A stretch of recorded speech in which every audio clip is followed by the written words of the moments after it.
तो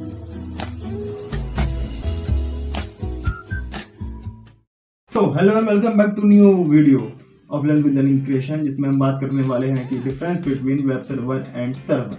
ठीक है, यहाँ पे दो चीज़ें हैं, एक है आपका सर्वर और एक है आपका वेब सर्वर। तो ये क्या होता है? ठीक है, तो पहले हम बात करते हैं कि सर्वर क्या होता है और फिर हम जानेंगे कि वेब सर्वर क्या होता है। तो आपको अपना समझ में आ जाएगा कि डिफरेंस क्या होता है। ठीक है, ज्यादा मेहनत नहीं करते, काम समझदारी से करेंगे। क्या होते हैं सर्वर?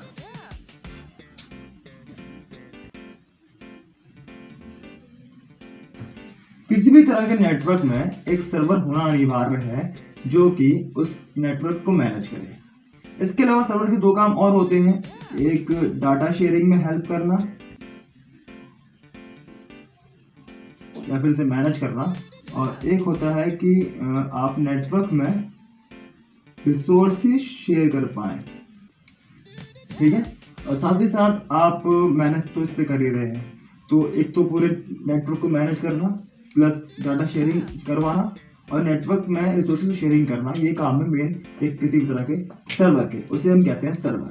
ठीक है, हर एक नेटवर्क में सर्वर होना अनिवार्य होता है और होता ही है। ठीक है, अब इसके बाद अब आते हैं बात सर्वर के एग्जाम्पल की। कहानी समझ में आई? एग्जाम्पल क्या होंगे? जैसे कि आपने सुना होगा मेल सर्वर होते हैं,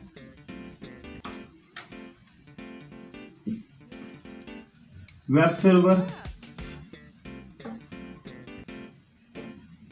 फाइल सर्वर, ये सब एग्जाम्पल है क्योंकि इनके अपने अपने काम है। सर्वर का अपना काम क्या है? सर्वर का अपना इतना ही काम है कि वो उस नेटवर्क को मैनेज करे, उसमें जितने भी रिसोर्सेज हैं उन सब को डाटा शेयरिंग करवाए और उनकी रिसोर्सेज शेयरिंग करवाए, मतलब हर तरह से मैनेजिंग और उनके साथ काम में एसोसिएशन। तो ये काम होता है सर्वर का, डाटा रिसोर्सेज करना, रिसोर्सेज शेयर करना, डाटा शेयर करना और मैनेज करना।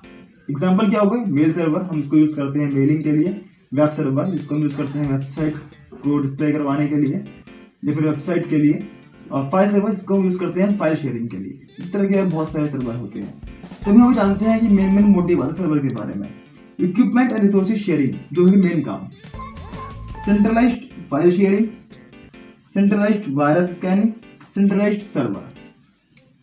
ठीक है, इससे पहले कि हम आगे बढ़े, आपको ये बात जानना जरूरी है कि सर्वर के बारे में अभी और बातें बची हैं, जैसे कि हम अब तक बात करी सर्वर के एग्जाम्पल की, लेकिन इससे साथ ही सर्वर जो होता है वो सेंट्रलाइज्ड क्योंकि हर एक नेटवर्क में होता है, तो उसका काम डाटा शेयरिंग, रिसोर्सेज शेयरिंग के अलावा इक्विपमेंट शेयरिंग या फिर वायरस स्कैनिंग जैसे कामों में भी यूज होता है। साथ ही सर्वर जो होता है वो आपके नोड से अलग होता है in the terms of memory, performance या फिर प्रोसेसिंग और बैकअप डिवाइस ज़्यादा होती है।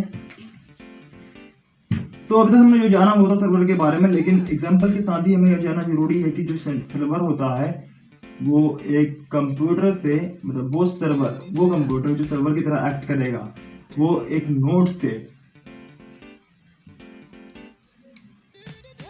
अलग होगा, इसके बराबर नहीं होगा। अलग कैसे होगा?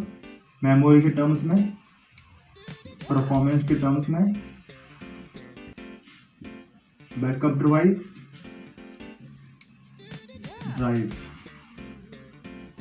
ठीक, और साथ ही कनेक्टिविटी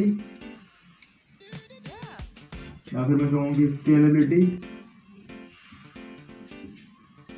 ठीक, और एक चीज और जिसे हम कहते हैं प्रोसेसिंग पावर। सर्वर में ये सब चीजें जल्दी ज्यादा होती हैं एक आम कंप्यूटर के मुकाबले, तभी वो एक इतना सारा काम संभाल लिया मैनेज कर पाता है। ठीक है, काम क्या करता है वो? डाटा की शेयरिंग, रिसोर्सेज की शेयरिंग, सेंट्रलाइज्ड इक्विपमेंट की शेयरिंग, सेंट्रलाइज्ड की फाइल शेयरिंग, और साथ ही अगर कोई वायरस स्कैनिंग करनी है पूरे नेटवर्क में तो आप सर्वर से कर सकते हैं। ये उसका मेन काम है। सर्वर के अपने बहुत तरह के सर्वर होते हैं, जैसे कि मेल सर्वर होते हैं, वेब सर्वर होते हैं, फाइल सर्वर होते हैं। ठीक है, तो हम जानते हैं इसके आगे कि अब वेब सर्वर क्या होता है, और मेल सर्वर और फाइल सर्वर आप खुद से पढ़ेंगे। ठीक, उसको नोट कर लेना। ठीक है, मेल सर्वर और फाइल सर्वर जो है वो आपके लिए होमवर्क है, क्योंकि वो हमारे इस वीडियो लेसन का हिस्सा है नहीं। और आगे जो हम बात करने वाले हैं वो होगी हमारे वेब सर्वर के बारे में कि क्या होते हैं वेब सर्वर, ठीक है, और फिर डिफरेंस जो होता है इनके बीच का वो आपको खुद ब खुद समझ में आ जाएगा। ठीक, सो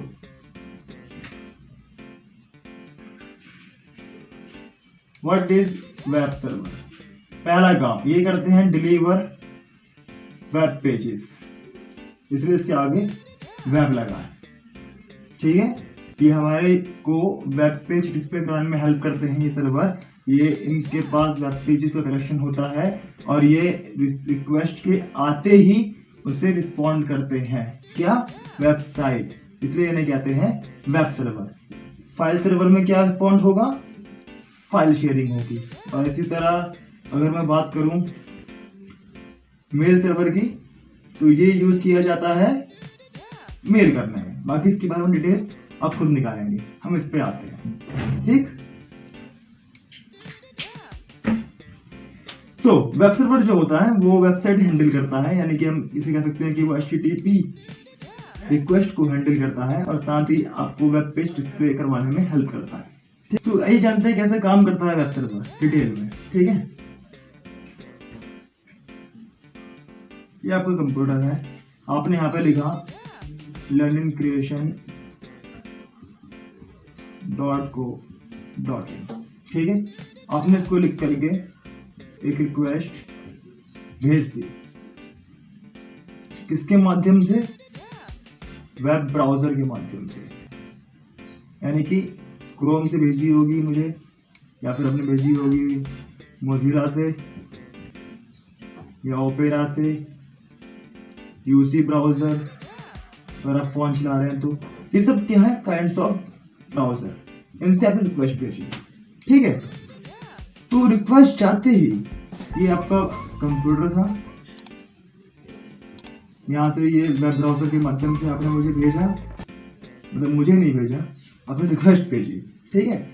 तो अब ये वेब ब्राउजर वो रिक्वेस्ट को भेज देगा उस वेब सर्वर के पास जिसका नाम या डोमेन क्या होगा? लर्निंग क्रिएशन, इसे ढूंढा जाएगा और ये रिक्वेस्ट जाएगी इसके पास कि ये किस सर्वर के पास है। अब ये रहा वेब सर्वर,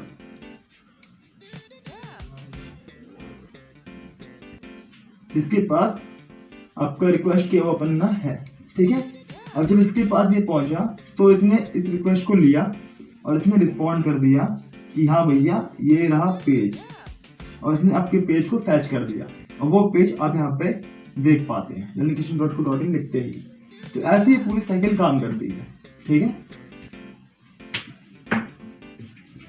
अगर मैं संक्षेप में दोबारा से कहूँ तो आपने आपके कंप्यूटर से खोला एक वेब ब्राउजर क्रोम, आपने उसमें लिखा learningcreation.co.in, शॉर्ट में लिखता हूँ। फिर आपने अपने वेब ब्राउजर की हेल्प से एक रिक्वेस्ट को सेंड किया इंटरनेट पर कि आपको ये पेज चाहिए। इस वेब ब्राउजर ने जाके ढूंढा वो वाला वेब सर्वर जिसका डोमेन नेम क्या हो? learningcreation.co.in। उसको ढूंढने के बाद जब उसको ये वाला वेब सर्वर मिल गया तो उसने उससे बोला कि वेब सर्वर क्या करता है? वेबसाइट को डिस्प्ले कराने में हेल्प, और उसको रिस्पॉन्ड करता है, वो इसके पास होती भी है। तो वहां से वो वेब सर्वर जो है वो आपकी रिक्वेस्ट पर रिस्पॉन्ड करेगा और आपका रिक्वेस्ट वाला जो वेब पेज था वो फैच हो जाएगा आपकी मॉनिटर स्क्रीन के ऊपर विद द नेम learningcreation.co.in। तो इस तरह से आपने इंटरनेट पर एक वेबसाइट या फिर एक वेब पेज को एक्सेस या फिर फैच करते हैं, ठीक है। हर वेबसाइट का खोलने का फंडा यही होता है। आप ये गूगल भी खोलते हो तो गूगल खोलने पे जब गूगल लिखती हो तो एक रिक्वेस्ट जाती है गूगल के वेब सर्वर तक जहाँ पे कि वो है, और वहां से वो करता है रिस्पॉन्ड आपका रिक्वेस्टेड वेब पेज। ऐसे वेब सर्वर और वेब ब्राउजर बहुत ज़्यादा हेल्पफुल है वेबसाइट को देखने के लिए, डिस्प्ले करवाने के लिए, या फिर उसका इंटरेक्ट होने के लिए, ठीक। अब आगे बढ़ते हैं। तो एक तो काम ये हो गया कि वेबसाइट को डिस्प्ले कराओ, उसे कंटेन रखो और रिक्वेस्ट के आने पर रिस्पॉन्ड करो। इसके अलावा तो वेब पेज सर्व करने के अलावा वेब सर्वर के बहुत सारे काम हैं, जैसे कि कौन कौन लॉगिन किया हुआ है सेशन को, उन सबको देखना, लॉगिन का रिकॉर्ड रखना, सर्वर साइड स्क्रिप्टिंग, ये बहुत इंपॉर्टेंट चीज़ है, मॉनिटरिंग करना और लॉगिन एक्सेस को देखना, कंट्रोल एक्सेस करना सर्वर का अपने आप से कि कौन से वेब पेज पे कौन सा वेब पेज निकालना है। तो ऐसा नहीं हो सकता कि अगर आप कोई एक वेब पेज को रिस्पॉन्ड करें तो और वेब पेज निकल के आए। आप जो यूआरएल डालेंगे वही यूआरएल का वेब पेज अगर होगा तो वो आएगा, वरना आपके पास एक एरर आएगा 404 यानी कि पेज नॉट फाउंड। ठीक, इस वीडियो में फिलहाल इतना ही, और अगले वीडियो में हम जानेंगे इससे भी आगे इसी कोर्स में। ठीक, तो बने रहिए रणवीर कम्युनिकेशन के साथ और देखते रहिए हमारा ये शो हमारी वेबसाइट या फिर इस यूट्यूब चैनल पर।